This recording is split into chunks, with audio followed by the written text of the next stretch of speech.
Well, good evening, everyone. Thank you for joining us tonight. This is our first ever Greyston Zen and Zoom event, so I'm excited to have you all join us. I'm actually even more excited to be with some great friends of Greyston, so I just want to introduce who's going to be joining us tonight and what we have in store. First, I want to introduce Eve Marco. She is a founding teacher of the Zen Peacemaker Order and, of course, the wife of our founder, Bernie Glassman. Another good friend is Jeff O'Keefe, who is the new executive director of the Zen Peacemaker International Group, and Jenny Ray, Lululemon ambassador. So it is so great to have all of you with us tonight, and looking forward to going into a few exciting events throughout this time together. It's just under an hour, but we're going to be learning about Greyston history. We are going to be taking some time to decompress and meditate in this crazy, chaotic world of ours. And then Jenny's going to take us through an exciting exercise in guiding journaling. So I am just so excited about what we're about to do tonight. So let me just give it over to our friend. And before I get to our friend Jeff, I just wanted to let folks know, please just add some comments in the chat. Let us know if this is their first experience of something like this. How did you get connected to Greyston? Did you read our founder's book, Instructions to the Cook? Just let us know who you are, how you got connected, how familiar you are with this. We just want to hear from you and just know how you got connected to us. So with that, Jeff, I'm going to turn it over to you to lead us in some guided meditation. Thank you, Joe, and welcome everybody. It's nice to see you, nice to meet you. And we only have a few minutes here, so I will do my best to try to compress into a short amount of time what normally we would probably take an hour or so to do. And I trust many of you have had experience with meditation before, so uh, what I want to introduce is very basic, very preliminary or beginning approach to the Zen meditation that we do. I am Jeff O'Keefe. I'm the executive director, as Joe said, of Zen Peacemakers International, and we are an international interfaith engaged Buddhist organization operating around the world in 40 or 50 countries. Um, as such, even though we're interfaith, contemplation or meditation is a foundational practice for all of us, and most of us practice meditation of some sort every day. And so, let me just introduce here a little bit of instruction, and then we'll do a few minutes of meditation together, and then we'll have an opportunity for you to perhaps chat any impressions that you had or any comments about your experience. In Zen meditation, we're not attempting to go anywhere. We're not escaping. We're not blocking out the world. We're not, going to a more pleasurable place. We are doing our very best to be here, to be exactly right here, right now, um, and to be with whatever is coming up for us in the present moment. So we're all probably sitting in chairs, so I won't go into a lot about physically how we sit, but very generally, we want to be sitting in a stable way. If you're in your chair, you want to put both your feet on the ground so you're stable. You're sitting up straight, and human being backs. When we say straight, they really are more of an S curve. So it almost asks you to tilt your pelvis forward just a little bit. And we want to be completely relaxed, but we are alert and upright. Our head is upright, and we are glancing. We keep our eyes open with this type of meditation, and we are glancing down. And if you see the floor, that's fine. Roughly 45 degrees. So your eyes are kind of half closed, half open, and we call this a soft gaze. And the reason for that is we want to stay alert. We're not trying to go off someplace. We want to avoid daydreaming. We're breathing normally through the nose. Our mouth is closed. Breathing in a very relaxed way from down in your belly, down below your navel, like a baby breathes this way. When we inhale, our belly goes out a little bit, and when we exhale, it comes back in, just very naturally and in a relaxed fashion. And for purposes of today, what we'll do is simply follow that breath going, inhaling down into our belly and then exhaling back out. And you can focus on the feeling in your nose, the feeling in your belly, but just stay completely with your breath. Thoughts always come up. Your mind thinks, your brain thinks, that's what it does. So we're not trying to stop that from happening. We're just working to not be engaged, not get hooked by those thoughts going by. So we're sitting very still. Our eyes are open. We're gazing down 45 degrees, not particularly looking at anything, and simply following our breath going in and out. So I'm going to say just a couple of words here, and then I'll ring a bell one time to begin, and then we'll do this meditation for a couple of minutes, and then I'll ring a bell to finish. So we're sitting here together, not moving, as still as a frog waiting to catch a fly. Thoughts come up, we watch them, but we don't engage. They come and they go. We hear the sound in our room. We feel the temperature on our skin. All of that we allow in. All of that we allow to go when it's ready, without any thought or judgment. We're right here. We're right now, with things just exactly as they are. Breathing in this very moment. Exhaling this very moment. Moment by moment.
Thank you, everybody. I realize that was just a short little bit of time.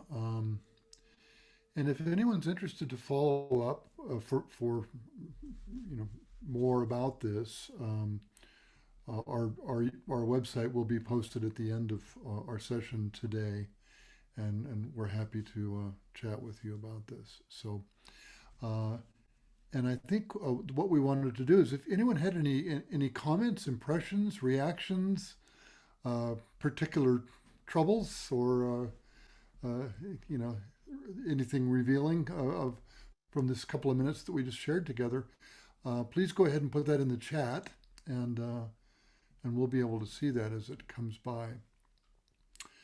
And I believe at this point I want to pass the talking stick, as it were, to Eve Marco and Joe Kenner. And thank you all. Thank you so much, Jeff. Hope everybody enjoyed that brief introduction to meditation. So, want to engage with a little conversation now with my friend Eve Marco. She's going to take herself off mute. So, Eve, Grayston started in 1982. I like to tell the story of the Brooklyn guy from this Jewish guy from Brooklyn, who was an aeronautical engineer, who became a Zen Buddhist monk, and then suddenly decides to be a social entrepreneur. Can you just kind of take us back and then bring us to the present, and then talk about the future? But let's start in the past here. Like, what motivated Bernie to start Grayston? What was behind it, particularly what we've just went through? How did he kind of put his philosophy into action? Yeah, that's a good question. So nice to see you, Joe, really.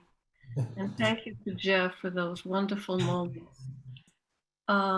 So what we just did with Jeff for a few moments, Bernie Glassman did for years. He was a fanatic meditator. People were scared to sit with him in the Zendo, the meditation hall, because he used to yell at them and beat them and tell them they just had to meditate all day, all night. But then he had an experience, what we call an enlightenment experience. An enlightenment experience is when everything kind of drops away and you experience the truth of who you really are, which is that you are everything. You are the whole shebang, the whole world. In his particular experience, something unusual happened. He saw all these hungry spirits, he said. And he said, everybody's a hungry spirit. Myself, him, you, everybody has some hunger, some need. And he made a spontaneous vow to feed everybody. That was it. That's what he did. This came up, I'm going to feed everybody. And what he realized over the next years was that if you're going to feed everybody, as he used to ask, how many people come to a meditation hall? Like a fraction of a fraction of a fraction of 1%. So how am I going to feed everybody? In order to do that, I have to go to where they are. And that could be in an office. It could be on the bakery floor. It could be on the streets. And he used to talk, we have to go on the streets. We test battlegrounds. It's Washington, D.C. I was in the Capitol just the other week. We have to go everywhere to help people see who they really are, which is that they are the entire one body. And that's what started it all. And when he convened his Zen peacemakers in 1979, he said, "'Tis board, I'll tell you what we're going to do. We're going to first start with meditation, just like Jeff got us, because we start with that it's a beginning of that sense of who we really are. Not this voice talking to me all the time from here up, but the whole system grounded as ground, as the earth. We're first going to start a strong practice. Then we're going to start a business because we need to generate an income and offer jobs. And then we're going to start looking at some other services to the community. And that was it. That was the whole beginning of this thing that we later called the Grayston Mandala, Joe. And as you know, it's headed by you and the Grayston Foundation. So at the time you were going through this, Eve, what was the reaction to those around you, the community, the people that you were helping? Like how, as you talked about feeding the spirit, what was the reaction from folks as Well, you engaged in this? half of them left. And that wasn't their idea of meditation. Meditation is something you do to relax. And then you get up and you do whatever you want to do in that crazy manic way, but then you go and then you do meditation to relax. And Bernie said, "No way, Jose. It's meditation in action, man. You do the meditation, but then you get up and that practice goes on the whole day." And so, yeah, half the people they didn't want to come to Yonkers and do that kind of work at all. But he believed it so deeply. And I have a funny story, the bakery, well, the old bakery we used to sit on top of the old bakery in a meditation hall in a room. And we'd sit in the early morning, late in the evening. Well, as the bakery ran out of room, desks, training places, he started bringing like the desks into the meditation hall. He brought one desk. Then 3 days later, he brought another desk. Then he brought another desk, and people started saying, "What, you're trespassing on our meditation space." And he looked at them. He says, "What are you talking about? It's all meditation space. It's all one thing where we're working."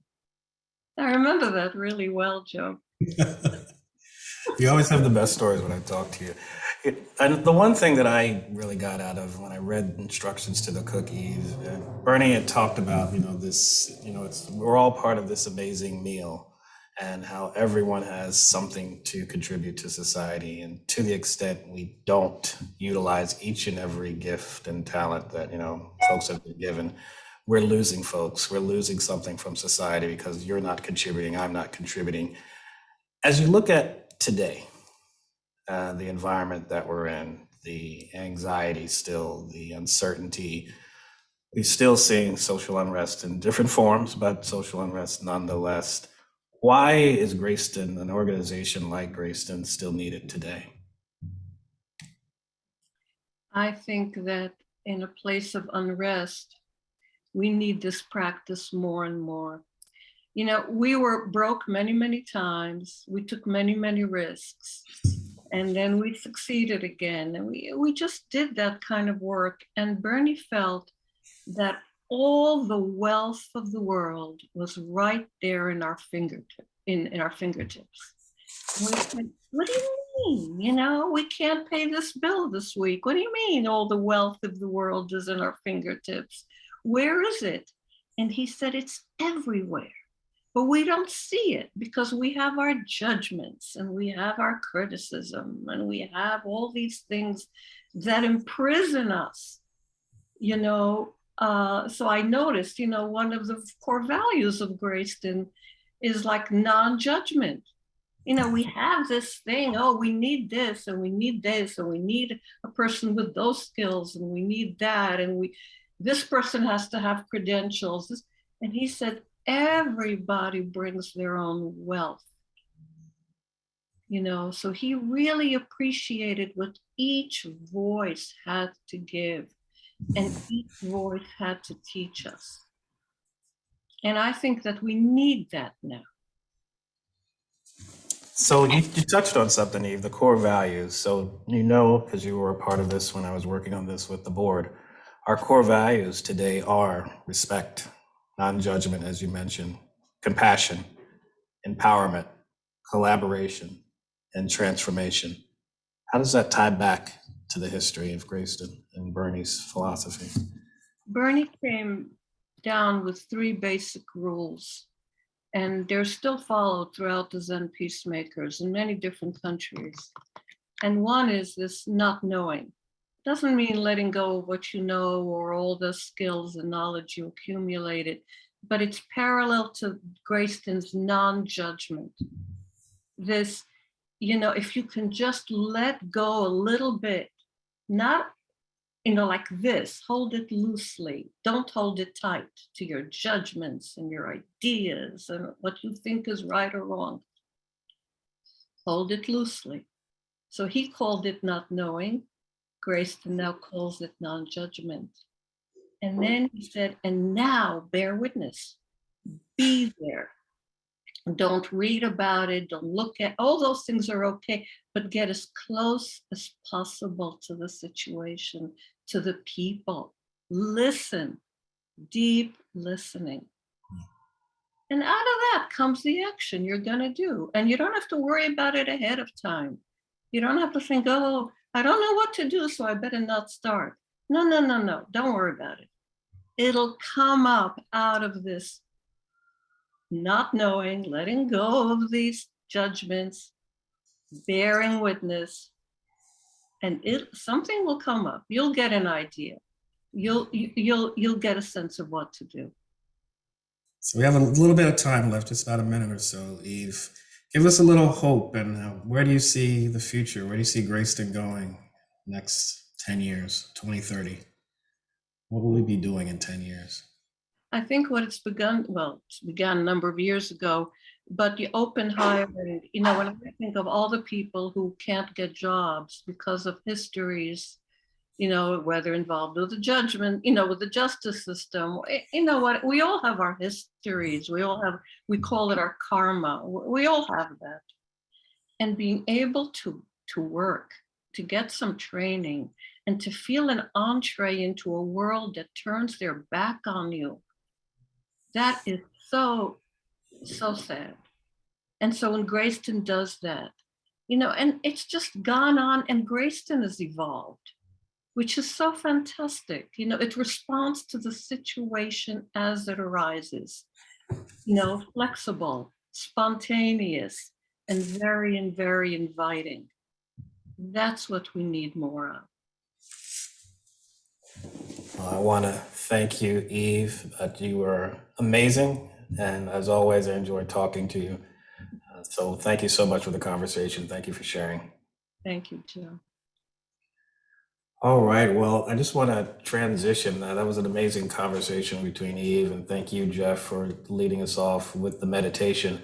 And just continuing with the theme of Grayston today, it is a pleasure for me as President and CEO to be leading this organization. And Eve mentioned so many different things that we continue to do today, and that is be flexible, continue to respond to the times. And the times, as we know, there's still a need. There's still a need for an organization like Grayston. There are still millions, literally millions of folks with barriers to employment, millions of folks looking for hope, millions of hope looking for people to not judge them and give them an opportunity, not a promise, but just an opportunity to demonstrate their ingredient and what they can offer to society.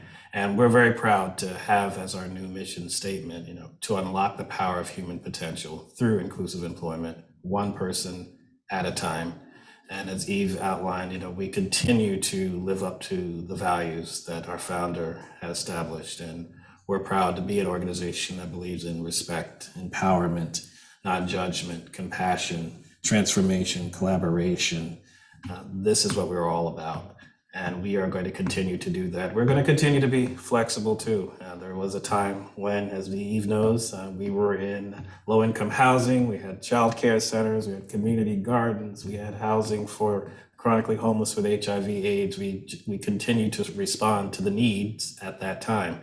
And today we've slimmed down, but we are just as impactful and just as passionate about the mission. And now our mission is strictly about inclusive employment and getting folks jobs. And we do that through two ways. One is Grayston Bakery, where we practice open hiring, no questions asked policy. People just put their name on a list, and when the next job as a bakery apprentice becomes available, they get it. No questions asked, no judgment, no interviews. And it is our hope and our dream that they will begin a long trajectory of employment and living out their God-given gifts. So we're very proud of Grayston Bakery and the work that's happening there. But we also have Grayston Foundation that is committed to providing workforce development, training, and education to those with barriers, giving them job development services and case management support to get folks with barriers, again, employed, engaged, and working. So we are thankful for the folks who are joining here. I saw in the chat there are some who've been wanting to connect with us for a long time. I'm glad this event was an opportunity for you to not only connect with us, but to learn our history.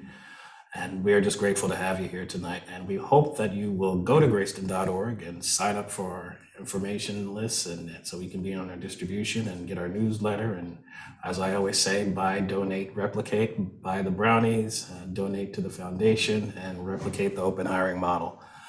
But I want to stop here and turn it over to my friend Jenny Ray, the Lululemon ambassador, and just have her take us through the guided journaling. I'm excited about this. Good evening, everyone. Thank you for having me. It's an honor to be a part of this group. My name is Jenny Ray. I am a Vinyasa teacher, and I'm also an ambassador for Lululemon. I was introduced to Grayston via Lululemon. They are very interested in the work Grayston's doing and 100% behind the amazing, amazing efforts the entire team has put together. So I am here tonight to take you through a quick guided journaling exercise. So if you have some paper or a journal you already have handy and a pen, if you could please grab that right now. And just to quickly go over what journaling can do for you, or the benefits of journaling here. Just to come full circle around Grayston's core values, journaling does set clear intentions for you. It sets goals. It helps you set your goals and become very clear on exactly what your talents are, what you are here to offer this world. With that, you get problem solving from it. It helps with creativity. It reduces stress because you have a purpose, you have a mission. It also, of course, leads to better sleep with less stress and anxiety. And I don't know about everyone else, but I find that very helpful to get more sleep with two littles.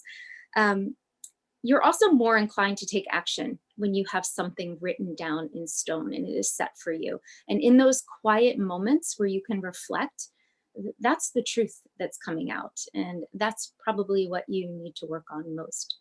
So if you could just have your pen and paper handy now, if you gently just, again, with that soft gaze, if you choose to close your eyes completely, that's fine too. We're going to go over we're going to set 3 intentions here for our journaling exercise today. We're going to start very light, and hopefully you'll be able to practice this and expand upon your practice in general here. So with a gentle gaze or eyes closed, I'd like you to think of one thing, one item for yourself. So one point of self-care or self-kindness. I don't want this to cost you anything. It can be as simple as taking an extra long walk tomorrow or over the weekend. It could be maybe asking a friend for help, reaching out to someone and asking for help. Maybe it's just an extra long bath over the weekend. Whatever it is, gently close your eyes and think of that one thing. And if something pops into your head, please write it down right away. And if you'd like to expand on it, I'm going to give you a moment in silence to think about that and write it down.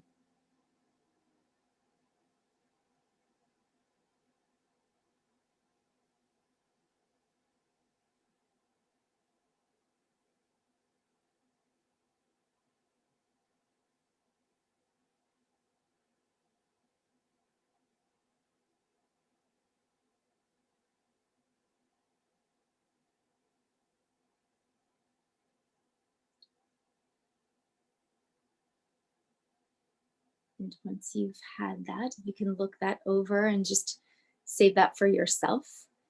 The second thing I'd like you to reflect on is one act of simple service. May it be to your community.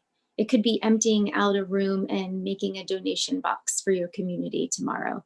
It could be a simple donation tonight to Grayston and all of the amazing efforts they have going on.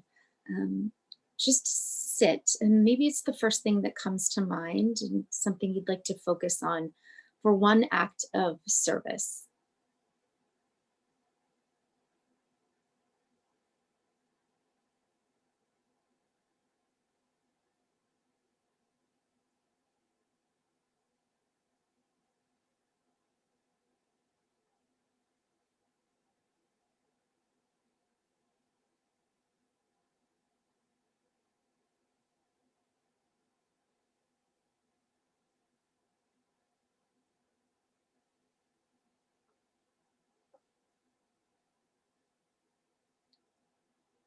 And lastly, we're on to number 3.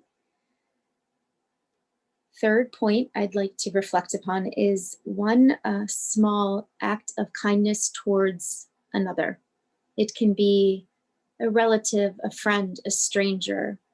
Examples would be holding the door open for a few extra people tomorrow, buying a cup of coffee for someone who's in line behind you, or maybe even reaching out to a relative you may need to offer an olive branch to tomorrow morning. Whatever it may be, one small act of kindness towards another. It could even be a stranger.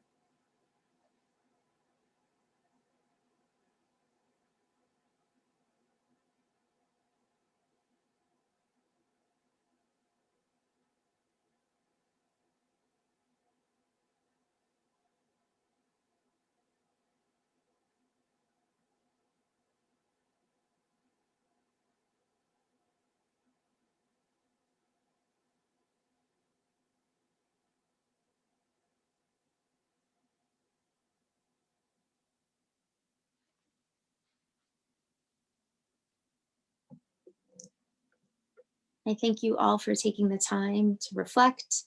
I hope you can look back on this and expand on some of these points that came organically to you. I also hope it helps you take action on all of these points and just making the world a little better every day. So I thank you. And please let me know if you have any questions. I will hand this back over to Joe to close things out. Thank you so much, Jenny. And really, thank you, Eve, Jeff, Jenny. I think the theme is rather clear. There are just some simple things that we can do to make this world a little bit better. And it's going through these types of practices of unlocking everyone's potential, those around us, those in our sphere of influence, those in our communities. And there are a few ways we can do that. And it's, I love the plug, Jenny, so thank you very much. Yes, you can support Grayston at grayston.org/donate. Please, if you want to learn more about the Zen Peacemakers, the zenpeacemakers.org website. And we have a holiday auction as well that you can continue to support Grayston at grayston.org/holiday auction. But I just want to say thank you again to the folks, our panelists, to those who came out tonight. And again, it's buy, donate, replicate.